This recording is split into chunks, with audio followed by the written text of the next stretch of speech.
እግዚአብሔር የዘላለም ሕይወት ያስቀምጠው የተሰቃየው መሲህ ውስጥ ነው።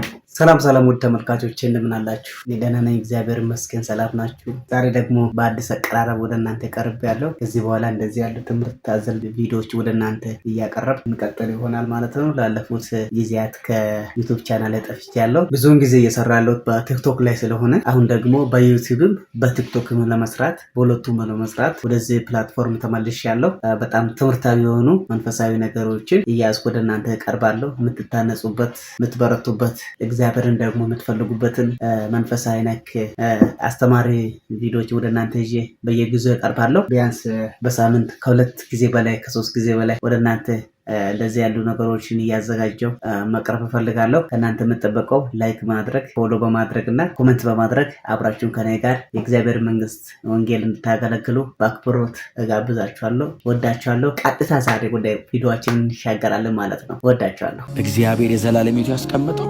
የተሰቃየው መሲህ ውስጥ ነው። ለዛ ነው ጳውሎስ እኛ ግን የተሰቀለውን ክርስቶስን እንሰብከዋለን።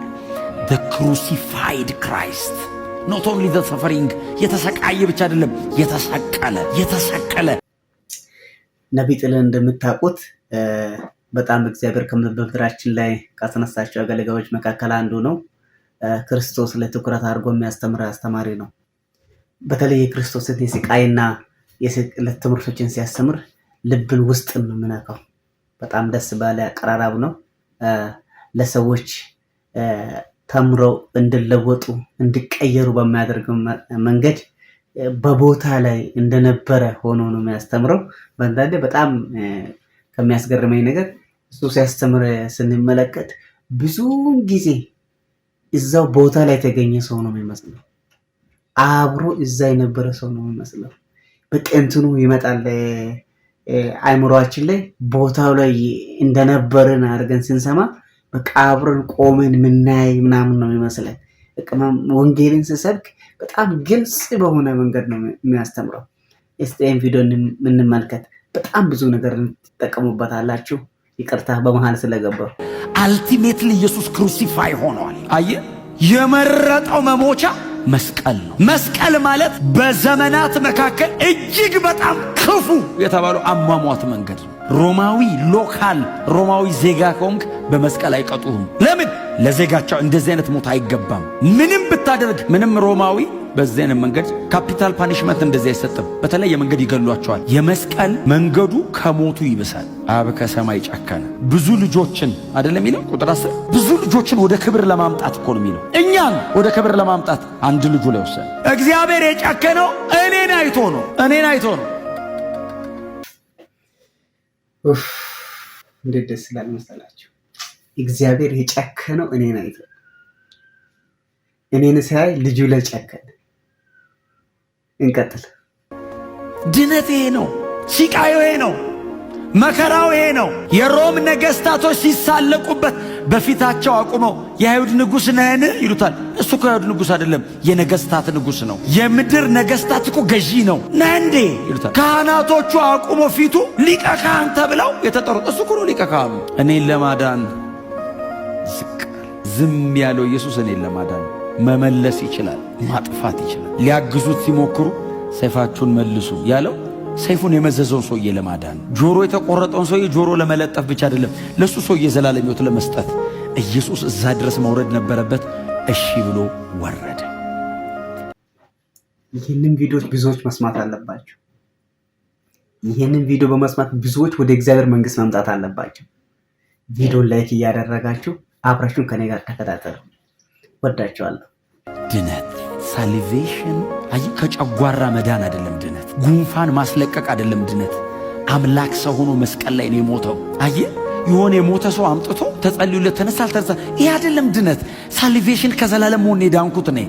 ሞት ኢንተራፕት የማያደርገው ሞት የማይበጠብጠው ህይወት የተሰጠኝ ኢየሱስ ሞቶልኝ ነው። ሞት ለምንድን ነው የማያስፈራ? ኢየሱስ ሞትን ይዞት ሞተ። የንጽህናውን መጠን ይኸውና የሰውን ልጆች የኃጢአት ጥልቀት ኢየሱስ የዚያ የኃጢአት ጥልቀት ውስጥ የገባው በዛ ንጽህና ነው። ኃጢአት የማያውቀውን እርሱን ኢየሱስ ኃጢአት የማይሰራ አይደለም፣ ኃጢአት የማያውቅ ነው። አያውቅም ኃጢአት። ንጽሕናው በሰው ቋንቋ ሊብራራ የማይችለው ኢየሱስ ኃጢአት ሆነ። እኔ አይደለም ያልኩት፣ ገላትያ ምዕራፍ 3 ኃጢአት ሆነ። በዚህ አንደርስታንዲንግ ተከተሉት። መሰቃየቱና መሞቱ ሁሌ አይናችን ፊት ይምጣ። እውነቴን ነው የምነግራችሁ። የሚያደርግልን ነገር አታስቡ፣ የተደረገልንን አስቡ። አስቡት። መሞቱን መሰቃየቱን ሁል ጊዜ መስማት አለብን። ሁሌ ነው ስለ ጌታ ምሳሌ በቃ ይበረታል። ስለ ጌታ ስሰማ በቃ አዲስ ሰማኝ ነው የሚያደርገኝ። በቃ ስለሱ ስሰማ ሁሌ መስማት አለባቸው። በቀን አንድ ጊዜ ሁለት ጊዜ ስለ ሞቱ፣ ስለ ትንሣኤው፣ ስላደረገው ስራ ስታስቡ ክርስትና ይጣፍጣችሁ። ከእግዚአብሔር ጋር አብሮ መኖር ይናፍቃል። ሁል ጊዜ ስለ ኢየሱስ ክርስቶስ እንቀጥል። ካረገልኝ በላይ ምን ያረግልኛል? ከሆነልኝ በላይ ምን ይሆንልኛል? ከሰጠኝ በላይ ምን ይሰጠኛል? ከዚህ በኋላ ምንስ ቢሰጠኝ ራሱን ከመስጠት በላይ ምን ይሰጠኛል? የመጨረሻው እኮ ክብሩ ነው። ክብሩን ሰጠኝ። የመጨረሻው ማንነቱ ነው። ራሱን ሰጠኝ። መስቀል ላይ ሞተልኝ።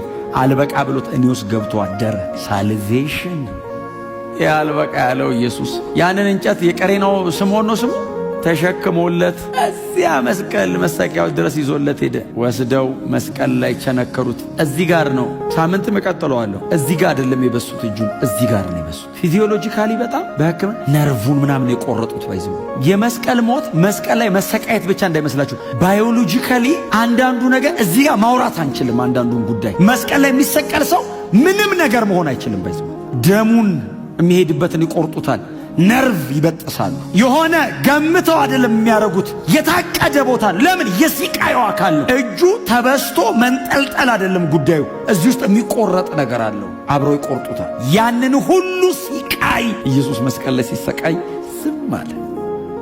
አልበቃ ብሏቸው ጎኑን በጦር ወጉት። ዮሐንስ ነበር አይደል እንደዚህ ብሎ አየ። ጎኑን ሲወጉት የወጣውን አይቶ ዮሐንስ ብቻ ነው ያየው። የጻፈው ደምና ውሃ ወጣ ከጎኑ።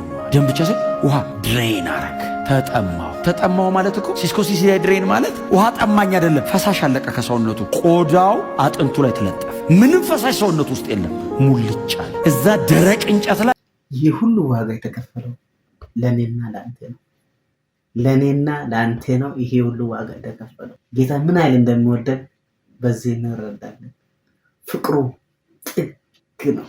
የመጨረሻ ቆዳው አጥንቱ ላይ እስኪጣበቅ ድረስ የኢየሱስ ደም ፈሰሰ። እንጨቱ በኢየሱስ ደም ራሰ። የዓለምን ሁሉ ኃጢአት የሚያስወግድ የእግዚአብሔር በግ።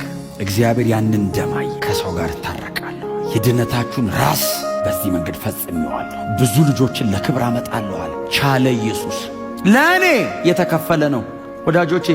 እማመሰገነው ስለ ሞተ ብቻ አይደለም፣ ስለ ሞተልኝ ነው። ኢየሱስ ባሄደው ይሄን መንገድ እኔን ነው ሂድ የሚለኝ። እኔ ደግሞ መሄድ አልችልም። የዘላለም ፍርድ ነው ላይ የሚመጣው። ላረገው አልችልም፣ እኔ አልችለውም። ስለዚህ እግዚአብሔር ከቁጣው በታች ይጥለኛል። ስለዚህ አንተ አትችልም፣ እሱ ይሄድልሃል። ለዛ ነው አየህ፣ በጣም ቲንከርስ አይደሉም ወንጌልን የሚያገኙት። በስብከት ሞኝነት የሚያምኑትን ያድን ዘንድ የእግዚአብሔር በጎ ፈቃዱ ነው። ኢየሱስ በዚህ መንገድ መስቀል ላይ ሞተ፣ የዘላለም ሕይወት ይሰጣል ሲባል አንዳንድ ሰው አይመስለኝም። እሱ ስላልመሰለው ኢየሱስ በየዓመቱ አይሞት። ከፈለገ መቀበል ነው። ካልሆነስ አምሶሪ እግዚአብሔር ልጁን በየዓመቱ አይገልም። የመጨረሻው ይሄ ነው። ድነት በእኔ በኩልና በእግዚአብሔር በኩል እኩል አይደል። ይሄን ብዙ ጊዜ ነው የምናገረው። ድነት በእኔ በኩል ቅድም አላያችሁ? ሞተልኝ ስንል ኤክሳይትመንቱ እንዴት ኢንጆይ እንዴት እኔ መሆኑ ነው የማጣው። ለምን ሞተልኛ? አብስ በጀርባ በኩል ቆሙ ልጁን ሲያዩ አንድ ልጄን ይላል። አንድ ልጄን ከፈልኩ፣ በዚህ ጉዳይ አልደራደርም ይላል። ልጄን የገደልኩት ይላል። አየህ፣ ምንም ነገር ባረግ እግዚአብሔር ቶለሬት ያደርገኛል። ልጁን ከገፋውበት እግዚአብሔር አይታገሰኝም። ልጄን ነው የሚለው። እግዚአብሔር የሚንገበገብለት ጉዳይ የልጁ የመስቀል ሥራ ነው። ይንገበገባል። አብ ሴንሲቲቭ ነው። አብ እዛ ላይ በልጁ በኩል ከመጣ ያጸድቅሃል። ልጁንም ቢቀልቅ አይታገስም። ልጄን ነው አይታያይ ይላል። በልጄ በኩል ካልሆነ ከቁጣዬ በታች ነህ ነው የሚል። በክርስቶስ በኩል የሆነውንስ ከየትኛውም ዘር ቢሆን እግዚአብሔር ይቀበለዋል። ማንም ቢሆን እግዚአብሔር ይቀበለዋል። ልጅህን ካልከው አብ አቤት ብሎ ይመጣል። ክብር ለኢየሱስ ይሁን። ለዛሬ ይዤላችሁ የቀረብኩት ትምህርታዊ አስተማሪ የሆነ ትምህርት ይህንን ነበር። ይህንን ነገር ሁል ጊዜ አስቡ። ከጌታ ጋር ስትሆኑ ሁል ጊዜ አዲስ ሕይወት ትኖራላችሁ። እግዚአብሔር በመንፈሱ በፍቅሩ ሁል ጊዜ ይባርካል። ክርስቶስን ዕለት ዕለት እንስማ። በዓመት አንድ አይደለም። ፋሲካ ላይ ብቻ የምንሰማው ቪዲዮ አይደለም። ለኛ ሁል ጊዜ ፋሲካችን ክርስቶስ ነው። ለዚህ ነው ጳውሎስ ሲናገር ፋሲካችን ክርስቶስ ታርዶልናል አለ። አየህ፣ ሁሌ ለኛ ፋሲካ ነው። ፋሲካችን ጌታችን መድኃኒታችን ኢየሱስ ክርስቶስ። እሱም በተመለከትን ቁጥር ሁሉ ለኛ ፋሲካችን። ለኛ ሰላማችን፣ ለኛ ደስታችን። ውድ ተመልካቾች ሁሌ ጌታን አስቡ። እንደዚህ አይነት አስተማሪ ቪዲዮዎችን በየቀኑ ከቻለ እግዚአብሔር በከረደኝ ልጅ ወደ እናንተ እቀርባለሁ። እንማማርበታለን፣ እንለወጥበታለን። በትንሽ ደቂቃ ውስጥ በጣም አስፈላጊ የሆኑ ትምህርቶችን እናገኝበታለን። ለዚህ ቻናል አዲስ ከሆናችሁ ፎሎ አድርጉልኝ፣ ላይክ አድርጉልኝ። በተጨማሪም ደግሞ ኮሜንት አድርጉልኝ። አልጎሪዝሙ ለሌሎች እንዲደርስ ያደርጋል። ስለዚህ እንደዚህ ያሉ ትምህርቶችን ላላመኑ ሰዎች እንዲሰሙ ሼር አድርጉላቸው። ወዳችኋለሁ። በሚቀጥለው ጊዜ እንገናኝ። ጸጋና ሰላም ይብዛላችሁ። ቴንኪዩ